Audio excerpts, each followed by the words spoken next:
Good morning, buli omu. Ngenda kwogera ntabikatabika mukko. Oluzungu bw'olwetegekera lubula. Olunajjira lunajjira. Nsooka okwebaza Katonda ampadde akakisa kano. Mwebaza Katonda eyalukeesezza ne tusobola okuba nti ffenna twakutte obudde ne tubeerawo leero. Mwebaza buli omu yazukuse ng'oli mulamu. Kwate tukiinaako obuyinza omukka ogwo gwassizza bukedde eyagutuwadde. Kale mwebaza Mukama.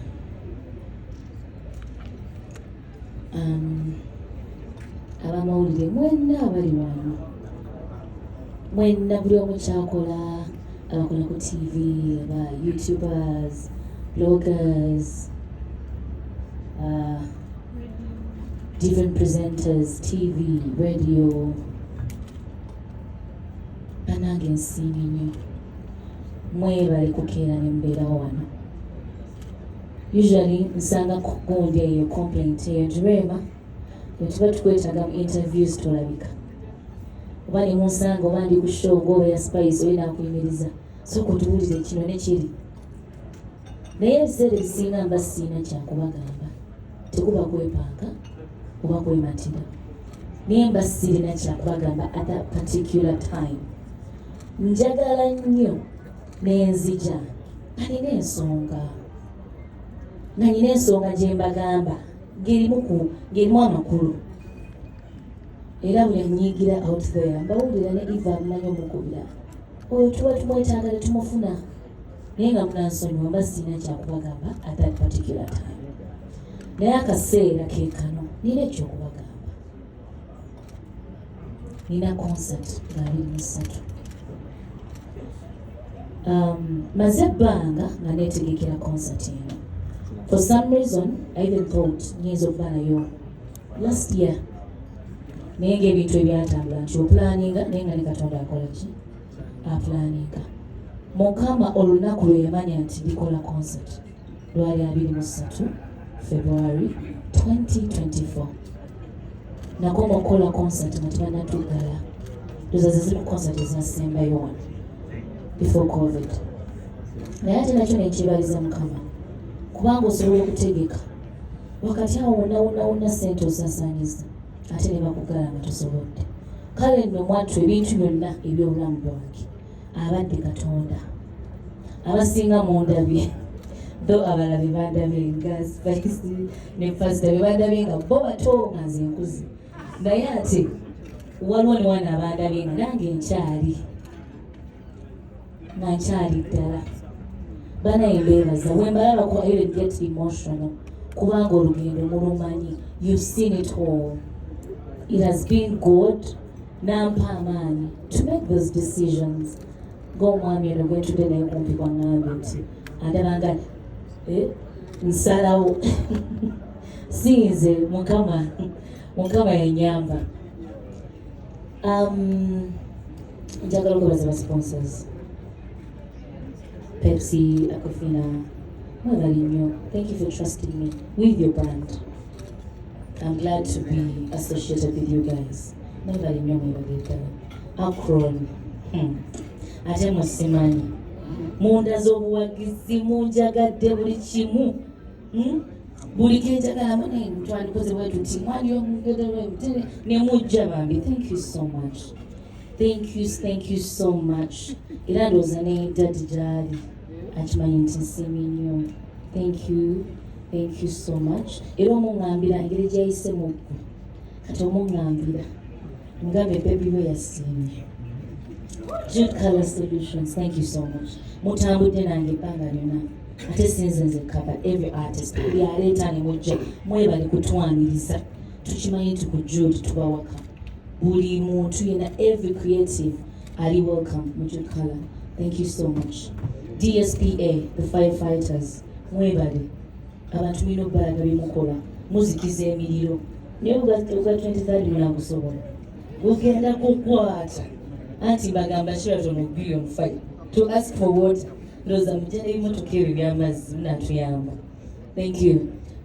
Nation Media, Next Media, bannange muli bangi nno naye nyinza obutwamenye omu naye nze nsiimye nnyo capital bannange mwebale. You've been with me from the word go. Kuva eri ng'obuyimba bange mubwagala mumpa ate kasita mutukwatako mutuweera ddala amaanyi. Thank you so much. Zonna radio eziri wano, TV eziri wano, menyani ndekaani. Saalongo n'agenda zinzijukiza along the way.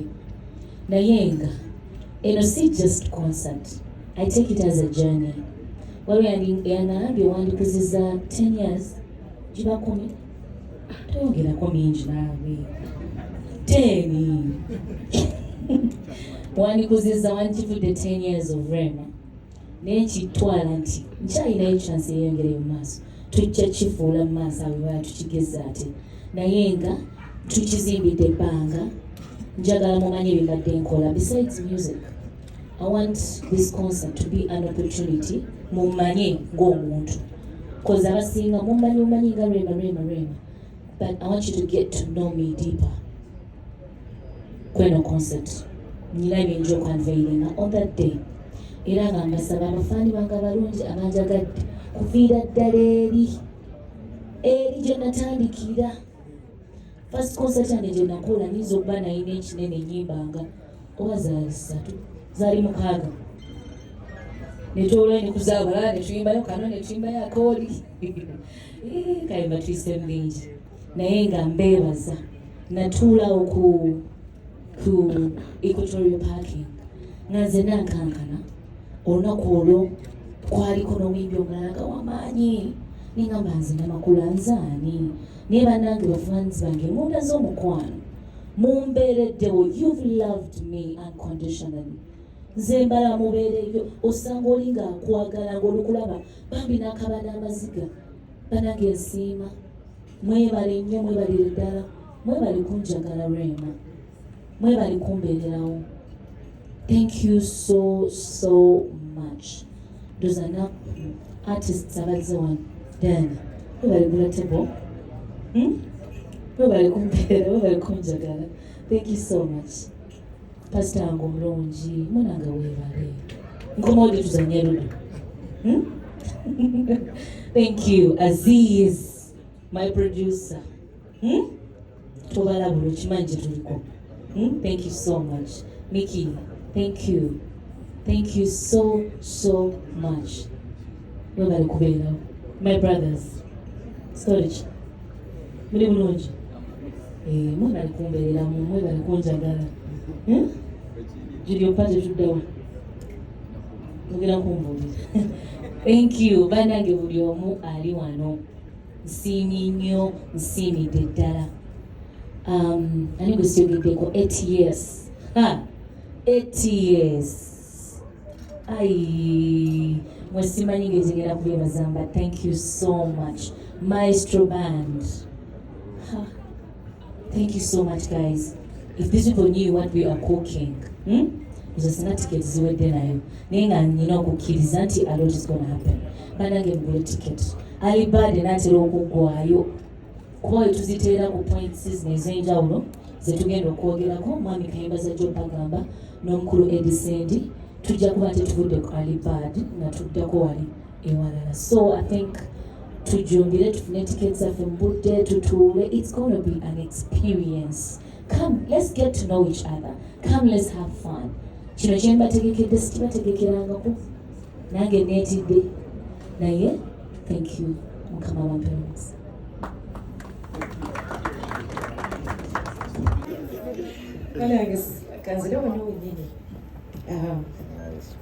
Is it good afternoon already? Banange, good morning and good afternoon. All right. So banange tubaliriza mwena the media amanya Spice Diana sijja kwogera bingi olunaku si lwange but okubanga it's my first time to be mu conference bweti ate nga kirimu a big brand like Rema Namakula, a big inspiration. I'm even nervous. I don't know what to say. Kubanga Rema y'omu ku bantu be neegoma natandika okuyimba nayimbanga hip hop nankuba hip hop yo yes. And you know what, my mom was like ekwe tewagombako ku bakyala nga ba Rema. That was way back, I was in high school, yes. Akayimbako aka atuuse. It is not so far. Atuuse wamukubangamu hip hop. No, before ze nayimbanga hip hop. Ne mami wange nangamba akayimba ka Rema atuuse. Kuteka kunyumira. Nga nyuto. Mwaka choko. Tugenda yeyo. Bacholina okumanya. Nali nkyali mu high school. Yeah, ne Rema nga akyali mu high school. Anyway, so I'm happy to be, okubanga nyimiridde next to Rema. Kubanga mumanyi media bingi bibeerawo abayimbi abakyala batera nnyo okuteekako embeera, olina kuwala noono okuyitawo, olina kukola kino. When Rema is there, Spice doesn't have to be there. But I think Mukama mwebaza nti ebyo byakoma dda. Kubanga wano ndiwo nga Spice naye ngenda kuba omu ku badesigner ba Rema Namakula ku concerts. Wow. Yes, era mulabanga yambadde akakete Bambi omugugu mu mutikula omugugu mu buteeke kunze mukubeze ekibooko. All right? But Rema, thank you so much for loving me. Thank you for trusting me and being yourself with me. Kubanga tu omanyi si byangu okubeera nga mwembi muno omusembeza n'omutrustinga. Thank you so much. Nkwagaliza concert ennungi on the 23rd. I'll be there. I'll be backstage, but then I'll be a fan as well because I would love to watch you perform, your voice, the way you conduct the audience. Otutereshe bunya wali kugaboneze nabi nesinze bingi kugamba tuyige love way no kubabamu kufela emitima gyali gyakaluba nayo tuziza mu mbeera gigenda gigonda. We want to be like you. So that day guys mukuma obudde nze nganze tebo njigula kati saawa zino omukisa ngulina tesigenda ziwa mutunola nziwa gwe kenyini cash down naze nesoti nze omukyala Rema lwakingula tebo nali njawo nga bankubira akasimu nga bagamba zi sente za Rema Namakula ava kugula tebo ya Spice Dial. Nange nengamba ebbanja nina olugambo ndukoze zino miliyoni 3 wano ziri omwo ngoze tebo ya Rema Namakula because you did the same. You supported me. You bought a table. Thank you so much. Thank you Mama Ama. Omukyala yagula tebo nengamba mulimba munanga bayimbi tebatera kwesupportinga mu ngeri eyo tubeerawo bannaffe naye kyogamba nti kokwate mu nsawo akasente okaweeyo. Thank you so much. And B2C nammwe nzijagula table because you did the same. Mwagula table nemusasula cash. Manager, see you on that day. Thank you so much for pushing Rema Namakula okubanga akyaliwo emyaka gyonna industry yaffe nzibu nnyo. Being a woman, being a mother, okubanga osigalanga wooli ffe tulina worried okuzaala tugamba tunaasigalawo naye tugumirako gwe kyogamba ozaala ogenda amunange ebibaddengawo bagamba abanange ate naye Rema atulaze nti byonna bisoboka era munaye very soon I will come for some tips because yes, thank you so much. How to keep a man. Exactly. And be a mother in this industry. Banange mwebale nnyo, all the sponsors mwebale trusting our brands ezaffe. We love you so much and the media. Thank you. Thank you so much. Bane tweyanzike mwebale okulaga Rema Omukwano kuno Omukwano nasembayo okulaba lwenalina maisho nendaba media yonona nempunga nengamba Mukama kati nzizemu okulaba era olwaleero tweyanzike saagala kwogera nnyo bingi saagala barisaayo buli omu kiti kye nsumba nkwagala nnyo tweyanzike daya mwena manager ndi bubi nti bandese kukola ki introducinga mukyala ono mukyala nze muyita Miss World. She's my queen. Aminat mara muterezaako alina akakyamye kasinga bamu introducinga naye Eve mukwano akalina here. Thank you. Olaba manager wenda tukalaba nga njagala twanirize the queen Miss World nze Beyonce wange Uganda. Yes, era mbeera nkimugamba omukyala Rema Namakula sebunya banange ebigambo nina bingi naye omanyi ng'oyimiridde wange Ibula bwetandika okwogera ku Rema tusulawo omwaka tusobola okusooka ne kuddako. Rema oli mulungi awasuka. Ladies and gentlemen, Melodies of Love, Rema Namakula, a girl that has transcended the test of time. Aise mubinji, from a young girl, ate nafuuka omukyala, ate si just omukyala, naye omukyala ow'ekitiibwa, ekyo kikulu nnyo. She is a brand, she's a wife, she's an artist, she is a performer, she is a vocalist. Ladies and gentlemen, Uganda's female vocalist, Rema Namakula. You're most welcome. Oh, manager. Thank you, Namakula. Okay, you're welcome, my diva.